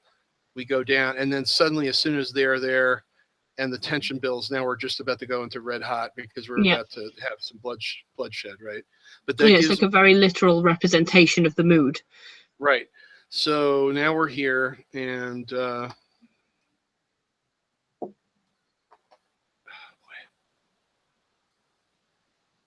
on. Boy, this is really being a pain in the balls. There we go. So now I do I get into some rough color. A few highlights, the background color here, which is really just laying on a new layer of purple, because I really like that purple, but breaking up the background a little bit, popping in some highlights. This is basically just undercolor for them. If you notice there's a texture, and that's because I have it almost feels stippled. Yeah, and it's almost like a chalk, right? It's using a brush that emulates chalk. Oh, and the reason for that is because I'm trying, again, like, it's not a perfect painting. It's not like I'm doing digital painting with a big P, but there, at least with that roughness and inconsistency, it gives an appearance of what would happen if you're using like dry brush paint or something like that, right? So that's where we're at there. But it's just so slow at relinquishing control. There we go.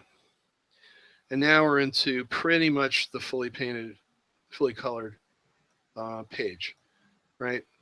So as you can see, see how the color comes up through the top color?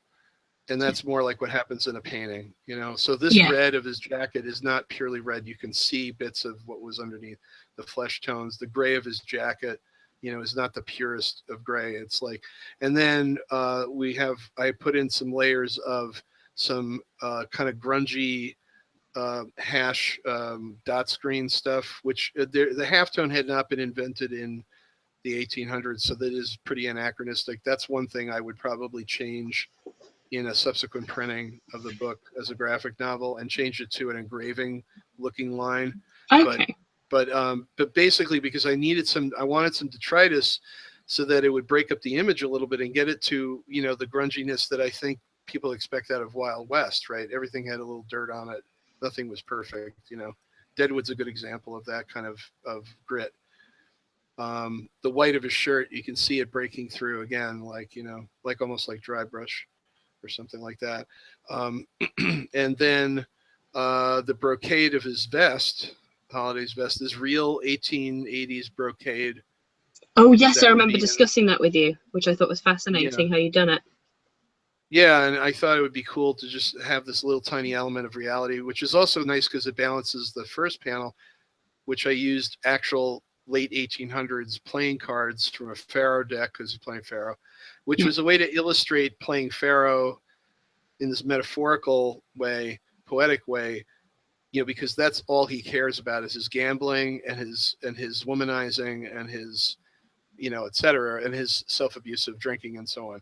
So I just wanted to have something that was graphic in the background that almost portrayed the noise of the saloon in a way, because the noise of the saloon or the gambling house is just wall to wall, gambling, right? So it's like a metaphor. It's not that there's playing card wallpaper, although in a book like League of Extraordinary Gentlemen, let's say, Kevin O'Neill might have taken those kind of liberties because they did a lot of crazy, extravagant, fantastical kind of things like that. If this was his book, he might actually have giant playing cards in the room and all kinds of crazy things that wouldn't have existed. That's another. Oh, right. So that's it. And then, pardon me. And then the last bit on this page would be the lettering.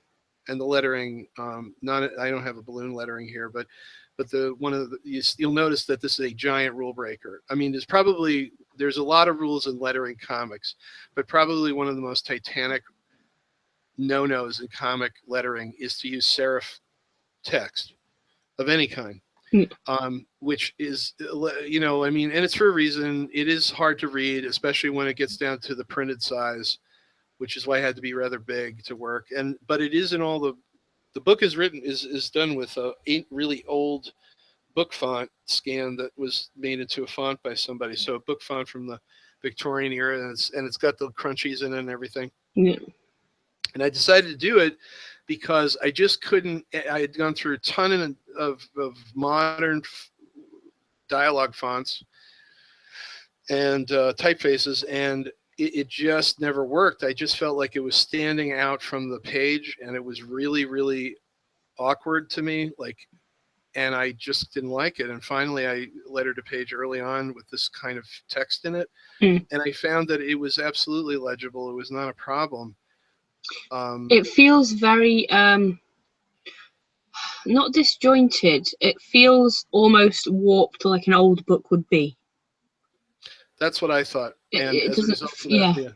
That's what I like about it. It fits in with it because everything in the images is supposed to be real, like feel visceral and real, and not perfect, like you're saying, not using ballpoint pen and not using all these kind of things. You want it to feel like there's a texture to the image, and that's what you really get with the writing.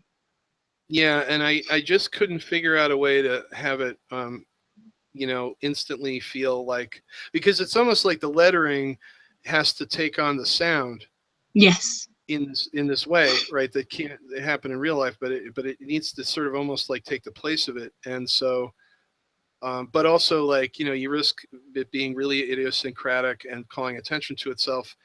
But the thing that Bill said to me too was that like the lettering then becomes another part of the drawing and it becomes a character. And the only person who effectively did that really right was Will Eisner, and his hand lettering was always idiosyncratic and always done with illustrative mannerisms. It's like the lettering actually had mannerisms, and the lettering was itself a cartoon, which he believed was necessary because he felt that it was this like really phony sort of philosophy or whatever to say that the lettering is just strictly like floating on top of an image, and that it's only the text that is important in the lettering of a comic, not the subtext or the visual nature of the lettering was supposed to be ignored. And he thought that was absolutely absurd. Of course it is. Because, it's because that would be the equivalent of like going to a play with, like imagine like going to like seeing Salome or something that's heavily, like such a, any play, and then like the actors maybe mumbling and doing sign language, like pantomiming, and then you would read the dialogue in a book or listen to it on a tape, while they were like doing hand signs or something. He said in a film, same thing. It would be ridiculous.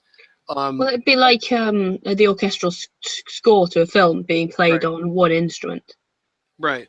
You're not getting the whole story. And for me, like, I took that as almost like to say, like, well, that, it's like, imagine if films were still done, silent films with intertitles, that's, or if the intertitles were subtitles on the screen, but you actually didn't hear the dialogue. That would be kind of absurd, to do at this point, right? Because obviously we have sound. So my thing was like a period piece that's actually quite melodramatic and over the top. Yeah. To have lettering that looks like from the era as its own character, I don't think is a real issue. And I guess this is just one point in time where breaking the rules is okay. I think it's sort of, it remains to be seen, because when the book is completely done, whether or not 160 pages of this kind of thing being annoying or not, that's when we'll know for sure. Yeah.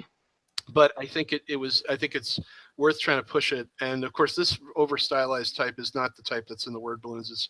It's a little bit taken down a peg, and it's and plus with the size, you don't tend to see all the heavy granularity of it. But anyway, that was the other part, is is the lettering. And the lettering I did at the time in Photoshop. The best way to do the lettering is in Illustrator, because the vector graphic will be hold up to the final printing better. But this was for to expedite it, and it didn't suffer in the print version. So at least so far, it's okay. But in the future, I'll be doing the pages like where you do the artwork, and then you bring the artwork over to Illustrator, and then you letter with the lettering tool, and have an image that is more print friendly, a little more print friendly to the final.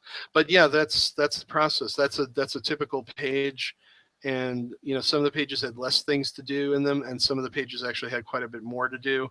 Like the full page spread in the gambling hall, which took up almost like 4 days for me to do, because there was a tremendous amount of extra work, and I made work for myself that I didn't need to make. But it's just, some pages take more, some pages take considerably less, like the fight scene that comes after this. Yeah, I think that's the way it goes in this business. Sometimes you shouldn't be doing that much work into it, but you've got to just go with the creative flow. The only time that becomes acceptable, though, is when you're doing industry or independent comics, because in independent comics you can do whatever you want. Exactly, it's when you're under contract, then it gets a little bit. There's there's no way they'll ever tolerate that. No, but that's okay. Which is a shame, really, because I just, that's one thing I love about the indie works, is that there's nobody there telling you yes, no, you can't do this because so and so won't like it. It's like, well, screw them. These people will like it. Yeah, where that works in industry comics in, let's say, France, or in most of continental Europe, that's a different thing, because the way they structure their books is not on a monthly periodical model, but rather a project by project model. So even when books like Lieutenant Blueberry albums were coming on a regular basis, Blueberry would be coming out in serialized form in a few pages, but the actual collected volumes, which is most of the sales of that stuff. And Lieutenant Blueberry was the classic Western that defined Jean-Claude Mobius's career early on, after which he broke into heavy metal and doing Azrak and all the rest of that stuff. That was a book that, and then it was taken over by other artists. But that's like your typical situation where there's monthly, there's regularity of albums coming out, but people don't have the expectation of the monthly or the weekly comic in the same format. So to take one's time on a project is perfectly understandable. It's like but this is another example of the type in a more conventional lettering scenario.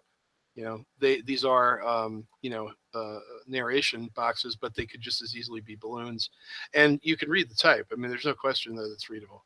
And if definitely, there's no there is no looking at it and feeling like I've got to squint or I need to read it more than once. You can tell what it's saying. And you're looking at it, and everybody watching the video is looking at it very blown up.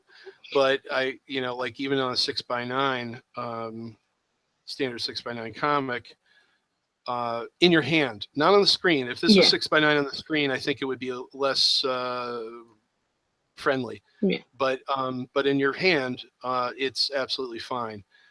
Where this becomes actually an issue, and this is worth actually leaking in the update, is that very, very soon we will have the first chapter that's been available in print on Comixology. So it'll be on Kindle and other digital platform stuff. Mm. This is where it's going to. We're going to have to like kind of really look at it and see like, okay, is the resolution of this lettering okay, or am I going to have to redo the lettering for EPUB sort of EPUB formats? I don't know. That's where lettering gets funky, and that's where the rubber hits the road with this stuff is digital comic stuff. So I don't know that the digital version may have to have conventional lettering or what's going to happen. So, but it is the case that we will be on all of the digital platforms for download and reading on your Kindle very, very soon. I'm hoping for Christmas. But wait, what's that? That was yay and fingers crossed. Oh, yes. I thought you yelled free, and I was hoping. I was like, no, not free. No, yay. Yeah. You're not going to get rid of me that easily. Yeah. No. So yeah, that's something that people can look forward to too, is if they really want to support the book and not maybe buy the $7 print version, which is really, really worth it because the printing is exceptional. Or if maybe they're like, I don't want to buy the print version now because you know what? I know in a year you guys are going to have this thing totally done. And why buy it twice? Although I would encourage you to buy it twice because it's really a good idea to buy things at least 2 or 3 times, maybe. Wait, I'm sorry. I didn't mean to do this to you, Pippa. I'm sorry. It's fine. It was not the 2 fingers that I intended. It's fine. I won't be too offended by it. Right. Yeah, like so if that's the kind of the way you operate, you will have an ability to buy it at a what I hope can be a reasonable price, because I hate the minimums on all these platforms. But anyway, yeah, you'd be able to get it digital as well. Awesome. Yeah, which I think this particular book, like a number of comics out there, might have an exceptional look on a lit HD handheld. So yeah. Yeah. Awesome. Yeah. So that's the process of that, and I think so we covered. So just to wrap up, we covered other social platforms, Pinterest. Yep. Tumblr, and whatever you can do with that. And if you're but that's right, we didn't. So what I would say is for this week, if you could at least just break into those places, and if you had time to cut and paste posts that were in Facebook already, or if there were like ways to massage what's in those posts to make it more friendly over there, not all of them, but the good ones definitely. I'll see if I can get everything sort of transferred around. And obviously, go ahead. No, I was going to say, what I will try and do is get it all synced up together so I can post on one and it will transfer the information across all the platforms as far as it will allow. Because I know that with Instagram, I can get it to share on. I know with Facebook, I can get it to share on Instagram and YouTube and stuff like that, and they'll kind of link, which is what I'll go for anyway. Oh, by the way, if you go now to the thingy. I know what you mean. Designs. But now it'll say chapter 2. It does say chapter 2. Yeah. Yeah, last updated 19th. Yep. So now if you look, there are tons of really cool. Oh, awesome. I like the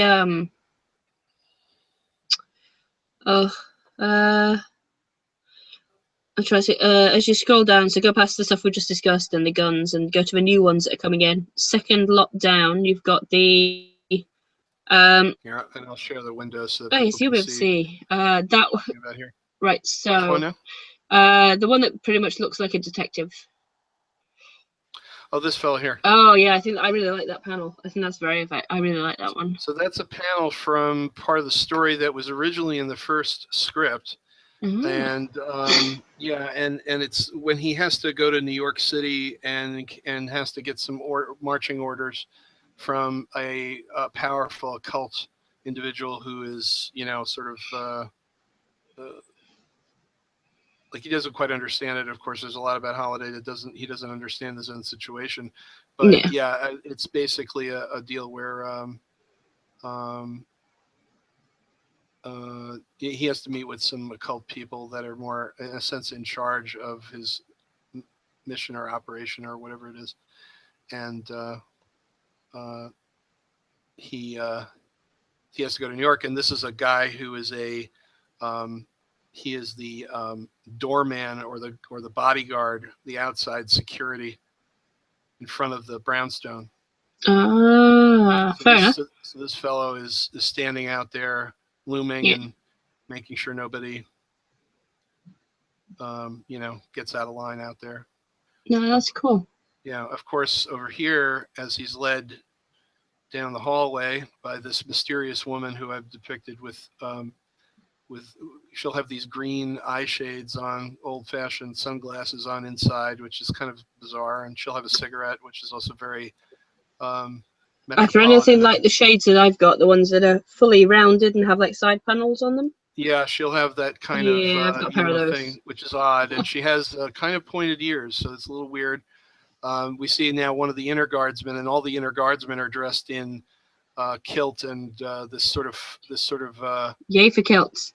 Yeah, and it's kind of like almost like a combination of a modern, modern butlers or a gentleman's suit, but then they have all of this sort of ancient British or Celtic or Scottish regalia on. So there's this kind of like honor guard in there that are going to be in amongst all these people, sort of keeping everyone or keeping outsiders on, in line, I guess, or keep the riffraff out. The other thing that's also interesting for those who've been keeping up with the videos is, let's see, for instance, we were talking about a young Aleister Crowley. Yes, we were, yes. Or Crowley, I should say. I'm sorry. Pardon me. So here's a little glimpse at that. Oh, cool. So this is our 12-year-old Aleister Crowley. Not going to give too much more than that away, but brilliant. But there he is. Looking very worried and wondering if it's probably a good idea for him to be in the company of a intense lawman like that, or I mean, I should say a brutish character. Although I'm sure the other half of him enjoys the areas again. Yeah. And there's our hero in disguise. Mysterious goings on at a even more mysterious party.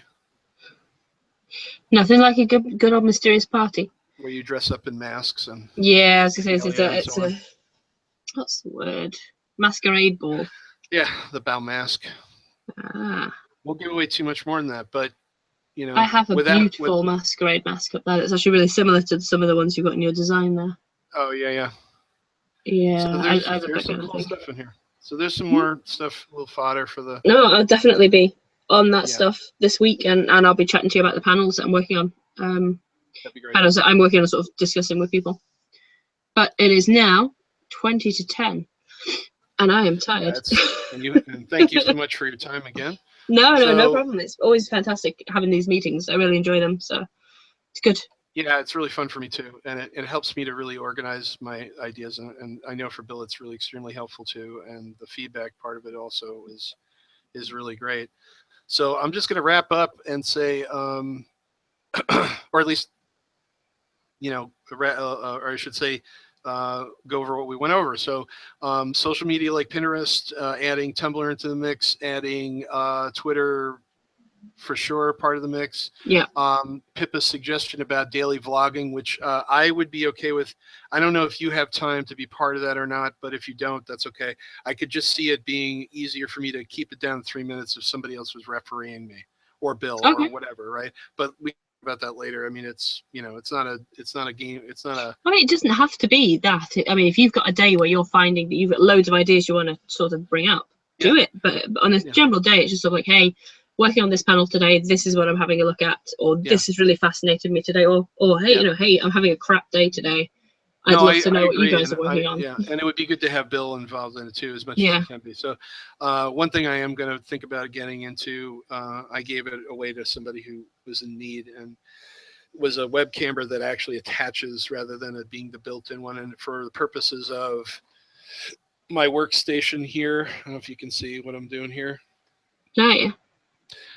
That is not a setup that has its own built-in camera. So I want to see if I can get a proper camera that can then hook on, because then I can actually have it over my drawing table and do videos of, drawing the book, which I think would be pretty cool, and be able to talk at the same time. But anyway, we went over all those suggestions and all those things. Laying out the book. So, and then finally, probably the most important thing, which is to say, I as the artist, I'm the biggest choke in the funnel, right? Or the only choke in the funnel. And I do promise that on November 14th, or actually, what day of the week is that? Before I'm dopey and say, that's a Monday. I don't know if that's a good day of the week to release, but anyway, I think it'll be the 14th, let's say, but it could be maybe the 11th on a Friday or something like that, or Thursday. I think at first we were doing Thursdays. So, but at any rate, somewhere in that area, the 10th, between the 10th and the 14th, I will have at least one or two, if it needs more pages to make sense of the book, of part 2 of Holiday Mountain Madness. And then the last thing was that, we're going to have download, you'll be able to buy a digital version of the first chapter very, very, very soon, next, like by Christmas, on at least a few of the major outlets, and hopefully it'll be on Kindle by then. Unless there's massive formatting stuff that has to be done, but short of that, So awesome. So thank you, Pippa, and it was good to see you. Yes, it's good to see you too. It's been too long. And thanks for all the work, and we'll hang out with. Oh, that cut out really badly then. I have no idea what you just said. Thanks a lot for being here today, and we will get together, and Bill will be available on Saturday. Brilliant. Yes, I will be there on Saturday. Okay. All right. I'll see you later then. Thanks. Bye. Bye.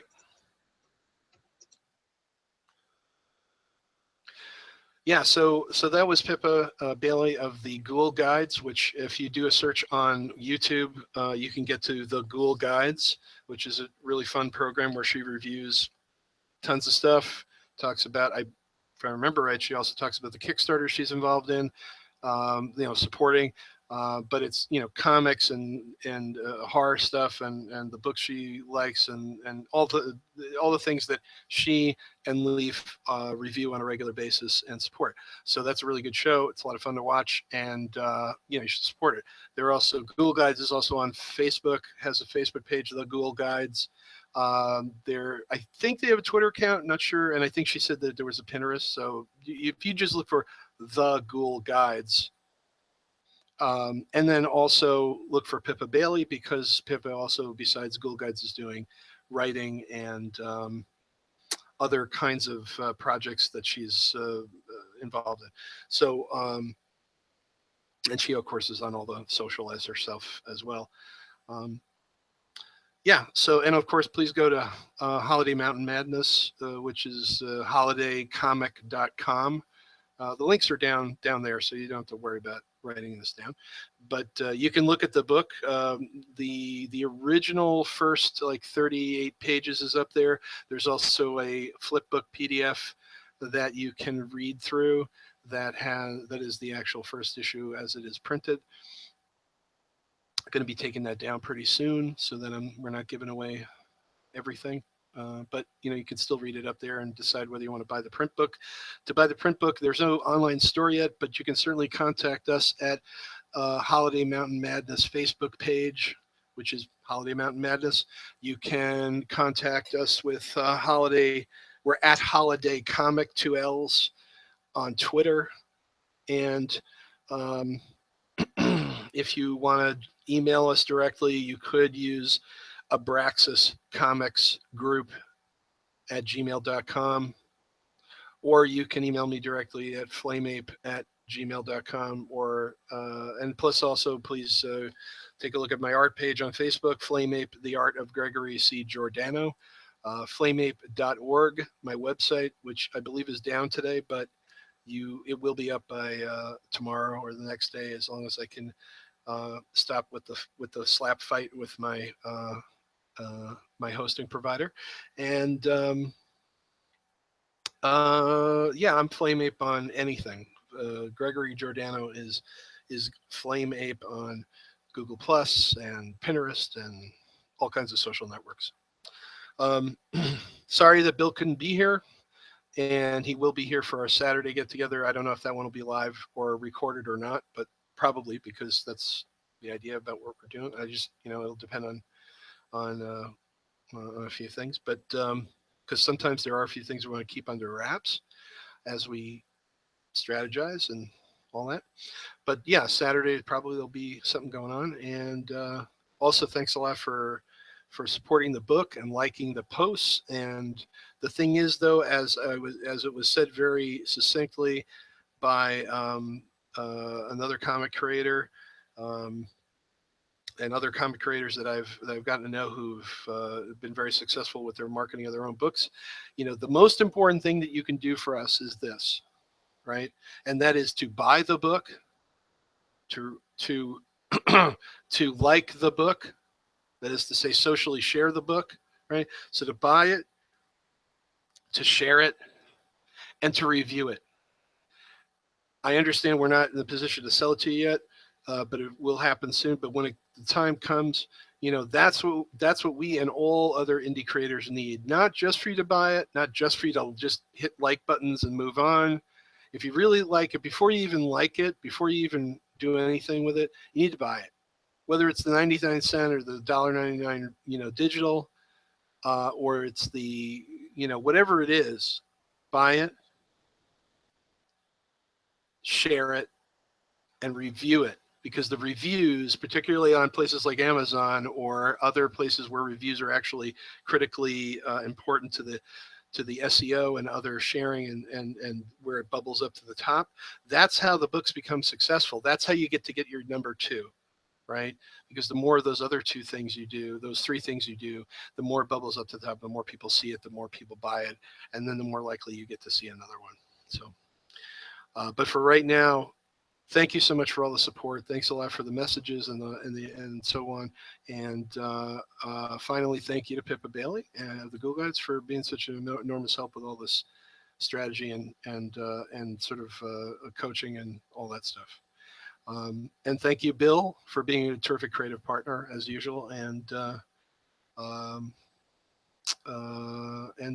that's it for this week. So this is Holiday Mountain Madness strategy session and update for 10/25/16.